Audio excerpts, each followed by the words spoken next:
Now, mention mail when I'm creating a mail message or I'm hitting reply or I'm hitting forward. One of the key things that I can do in Outlook is if I type the @ symbol, I can start typing people's names. This is looking at my address book, so it's not just members of my team. I can add Andrew from my team. I email frequently with Tony, so Tony is an option there. And I can quickly and easily build that out right in line while I'm doing it without having to necessarily navigate up to the to line. When I mention somebody, it automatically adds them to the to line of the email.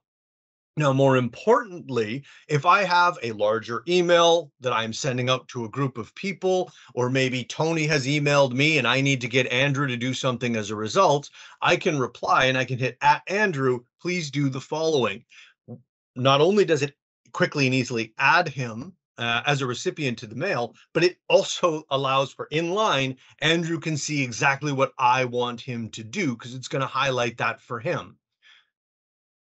He can also, because it's now he's been mentioned in the mail, now he can actually go back to his Outlook inbox and he can specifically filter down to mail he's been mentioned in, because quite frankly, if I've been mentioned, there's probably something that I'm supposed to do as a result of being included on that thread. So I can quickly and easily, I can mention somebody to very quickly add them into the thread and indicate something that I need them to know. And I can also filter down specifically to my mentioned mail, which is highlighted here so that I can see exactly what it is that I need to do in that given situation.